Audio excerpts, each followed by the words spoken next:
आज का जो हमारा विषय है वह है शास्त्र प्रमाण या शब्द प्रमाण। देखो, एक तो प्रत्यक्ष प्रमाण है हमारा, और वास्तव में समझो तो प्रत्यक्ष प्रमाण ही होते हैं। अगर आप इस अस्तित्व में हैं तो जितने भी प्रमाणों से आप सत्य को जानते हैं वो प्रत्यक्ष ही होते हैं, इन्फ्रेंस नहीं होते हैं। आप कहीं से उसे इन्फर नहीं करते हैं, right? They are the directly.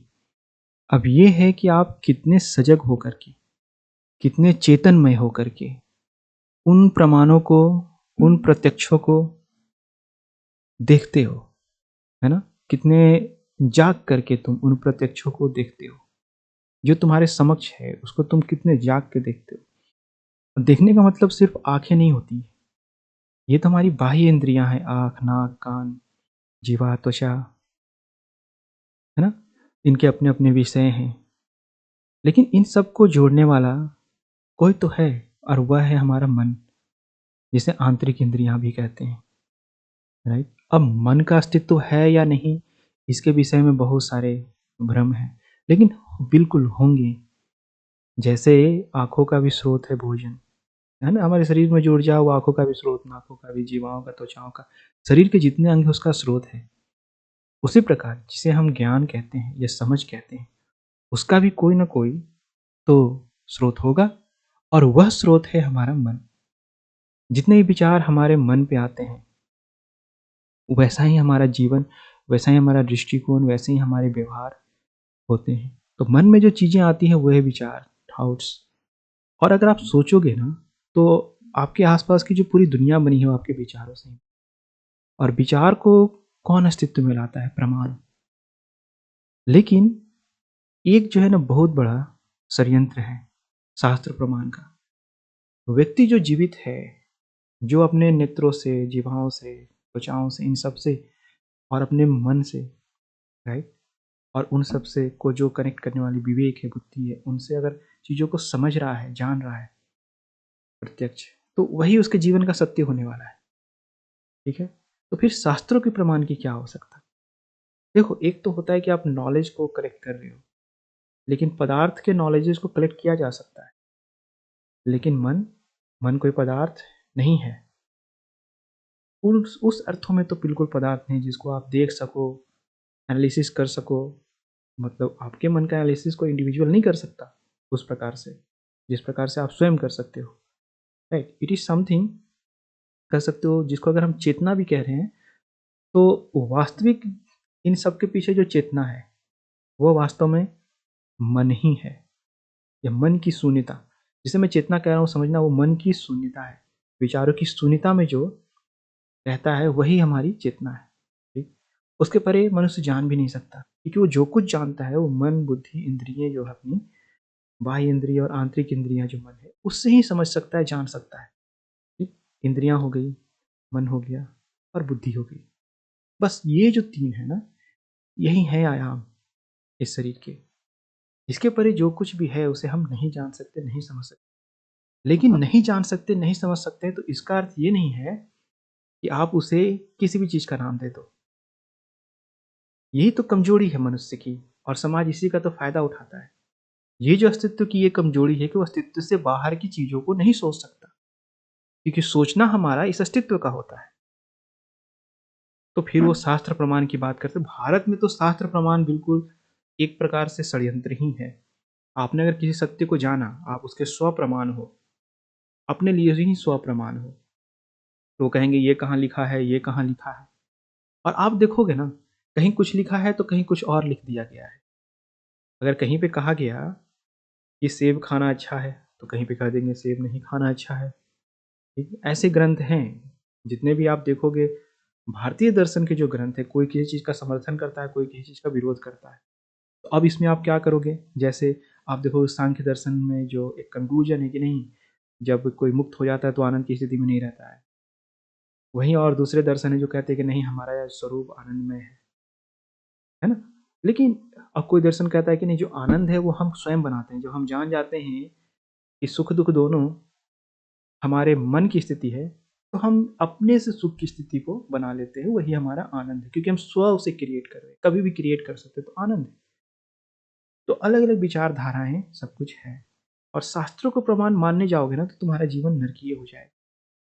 पहले तो देखो जितने भी शास्त्र लिखे गए हैं, जिन भाषाओं में लिखे गए वो पुराने हैं।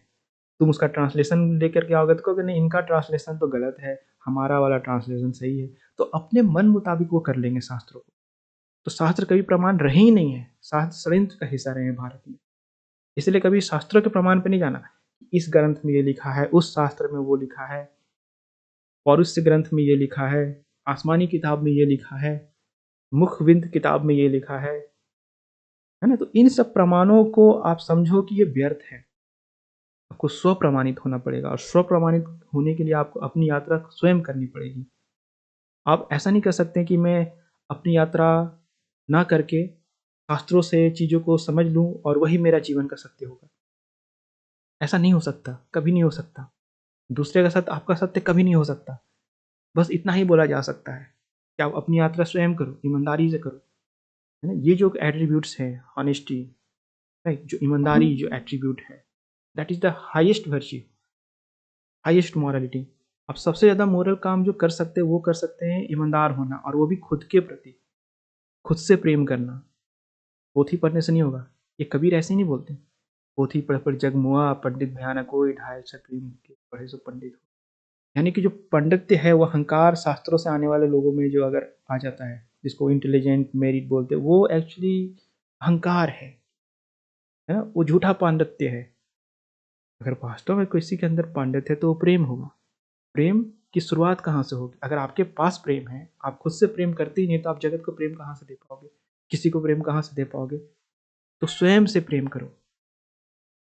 अगर तुम मन के जंजालों में फंस गए हो तो उसकी शून्यता तक पहुंचना और बिना स्वयं से प्रेम किए हुए नहीं हो सकता। उस प्रेम को अपने जीवन में लाओ और उसके लिए कोई शास्त्र प्रमाण न ढूंढने लगना कि कहाँ लिखा है कि ऐसा करे, कहाँ लिखा है गृहस्थों के लिए क्या लिखा है, ब्रह्मचारियों के लिए क्या लिखा है ना? इस जाति के लिए क्या लिखा है, उस जाति के लिए क्या लिखा है, दूसरे देश में जाने वाले मलेच्छों के लिए क्या लिखा है, अपने देश में रह जाने वाले लोगों के लिए क्या लिखा है, इमिग्रेशंस जो इमिग्रेंट होते हैं उनके लिए क्या लिखा है। इन सब चीज़ों में पढ़ो ही मत तुम। प्रमाण ढूंढने निकलोगे तो किसी का प्रमाण तुम्हारे पक्ष में, कभी प्रमाण तुम्हारे विरोध में, और जो विरोध में उसके पक्ष में कहीं ना कहीं तुम्हें शास्त्रों में प्रमाण मिल जाएंगे, है ना? क्योंकि ये पूरी संरचना ही इसलिए की गई कि अपने अनुसार लोगों ने लिखे हैं, उसकी जो सुविधा के अनुसार बनती है, उसकी जो जीवेशना के अनुसार बनती है, वो उन्होंने लिख रखे हैं। तो इस बात को बिल्कुल स्पष्ट रूप से समझो कि शास्त्र जो है, शास्त्रों में एक ही बात कहा जा सकता है, आत्मदीपो भव। स्वयं अपनी यात्रा करो, जो तुम्हारा जो चेतना है, जो तुम्हारी बुद्धि है, जो एक प्रेरक शक्ति है जो सर पूरी सृष्टि चला रही है, जो मुक्त होना चाहती है इस जगत से, इस अस्तित्व से, वही तुम्हारा मार्गदर्शन करेगी।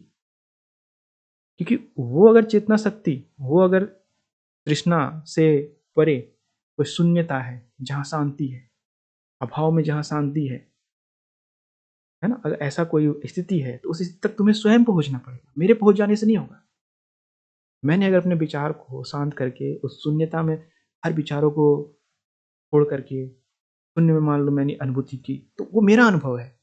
तुम्हारा तब होगा जब तुम इसकी शुरुआत करोगे, तुम उस स्टेज तक पहुंचोगे। जैसे ऐसा समझो कि मेरे घर में अगर 2 रूम है, तो मैंने तुम्हें बता दिया मेरे घर में 2 रूम है, ठीक? तुमने तो नहीं जाना ना कि 2 रूम है, हो सकता है 1 ही रूम हो। तुम आओ, देखो तब ना जानोगे। लेकिन बाह्य संसार का समस्या क्या है कि तुम यहाँ हर चीज़ें नहीं देख सकते। जैसे तुमने अगर व्यंजन खाए होंगे, पकवान अच्छे-अच्छे खाए होंगे अपने देश में, तो हर तरह के पकवान नहीं खा लिए तुमने। तुम्हें ये समझना है कि पकवान का संबंध स्वाद से भी है, पेट से भी है। तुमने स्वाद ले लिया, समझ गए कि ये पकवान है, और उसका उद्देश्य क्या? जो हमारे शरीर को ऊर्जा देती है, बस इतना समझना है।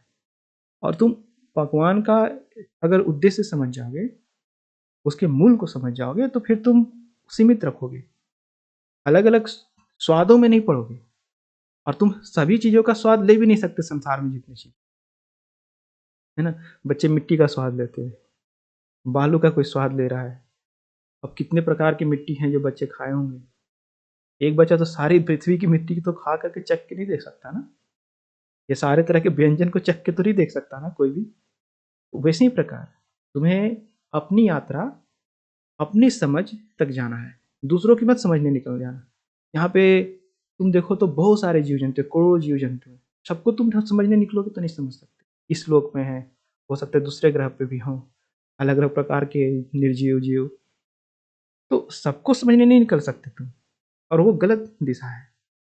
जहाँ कोई दिशा नहीं, जहाँ का अंत नहीं, वहाँ जाने से तुम्हें कुछ मिल नहीं सकता ना। तुम स्वयं को जान सकते हो, स्वयं को इस अस्तित्व से मुक्त कर सकते हो। वो एक दिशा है, एक डायरेक्शन है, उसी ओर तुम जाओ। और उस ओर जाने के लिए तुम स्वयं को प्रमाणित मानो। ये तुम्हारी यात्रा है, तुम्हारे अनुभव है, तुम स्वयं को प्रमाणित मानो। ये शब्द प्रमाण और ये शास्त्र प्रमाण बिल्कुल मत पढ़ना। ये सबसे बड़ी षड्यंत्र है मनुष्य को भटकाने के लिए। आज यही समाप्त करते हैं। धन्यवाद।